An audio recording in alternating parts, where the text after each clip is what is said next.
नमस्ते विद्यार्थी मित्रांनो, परीक्षेला आपल्याला सर्वनामावरती नेहमी एक प्रश्न विचारला जातो की मराठीत मूळ सर्वनामे किती आहेत? तर अशा वेळेस आपल्याला उत्तर पाहिजे की मराठीत मूळ सर्वनामे एकूण 9 आहे. मी, तू, तो, हा, जो, कोण, काय, आपण, स्वतः. पण हाच जर प्रश्न असा विचारला की मराठीत मूळ सर्वनामाचे प्रकार किती आहे किंवा मुख्य सर्वनामाचे प्रकार किती आहे, तर अशा वेळेस आपल्याला उत्तर पाहिजे की सर्वनामाचे मुख्य प्रकार एकूण 6 आहे. पुरुषवाचक सर्वनाम, दर्शक सर्वनाम, संबंधी सर्वनाम, प्रश्नार्थक सर्वनाम, सामान्य अनिश्चित सर्वनाम आणि आत्मवाचक किंवा स्वतःवाचक सर्वनाम. हे सर्वनामाचे मुख्य 6 प्रकार पडतात. आता त्यापैकी जो पहिला प्रकार आहे पुरुषवाचक सर्वनाम, तो पुरुषवाचक सर्वनाम म्हणजे काय? तर जगामध्ये बोलणारा ज्याच्याशी बोलतो तो आणि ज्यांच्याविषयी बोलतो तो त्यांना पुरुष म्हणायचं. आता जो बोलणारा असतो त्याला प्रथम पुरुष म्हणायचं, ज्याच्याशी आपण बोलतो त्याला द्वितीय पुरुष म्हणायचं आणि ज्यांच्याविषयी आपण बोलतो त्याला तृतीय पुरुष म्हणायचं.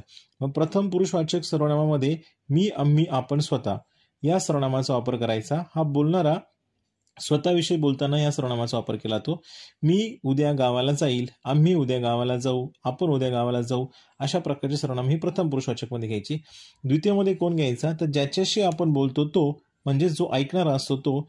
तू, तुम्ही, आपण, स्वतः. तू उद्या गावाला जाणार का? तुम्ही उद्या गावाला जाणार का?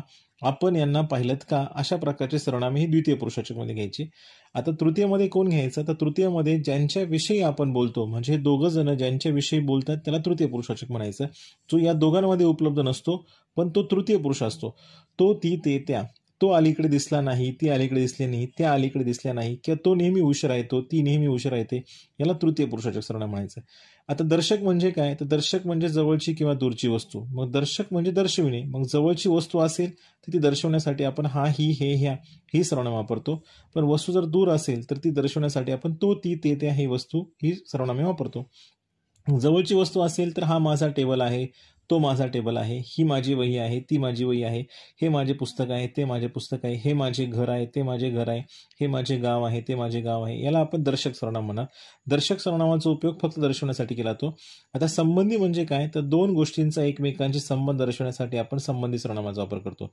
उदाहरणार्थ जो, तो, जो करेल तो भरेल, जो वाचतो तो वाचतो, किंवा जो वाचेल तो वाचेल, किंवा जी नेहमी उशिरा येते ती माझी विद्यार्थिनी आहे, वगैरे वगैरे. म्हणजे या दोन गोष्टींचा संबंध आपल्याला एकमेकांशी दर्शवायचा असतो, त्याला संबंधी सर्वनाम आपण म्हणणार. आता प्रश्नार्थक सर्वनाम म्हणजे काय? ज्याचा उपयोग वाक्यात प्रश्न विचारण्यासाठी केला जातो. कोण, काय, आपण, व कोण, काय, कोणी, कोणास, कोणते, किती, कसे, कुठे, कधी. हे जी सर्वनामे आहे, कोण बोलतो तिकडे, तुझे नाव काय आहे, घड्याळात किती वाजले, ती प्रश्नार्थक सर्वनाम असतात. आता जो पुढचा सर्वनामाचा प्रकार आहे त्याला आपण सामान्य किंवा अनिश्चित सर्वनाम म्हणतो. दोघांमध्ये फरक काय?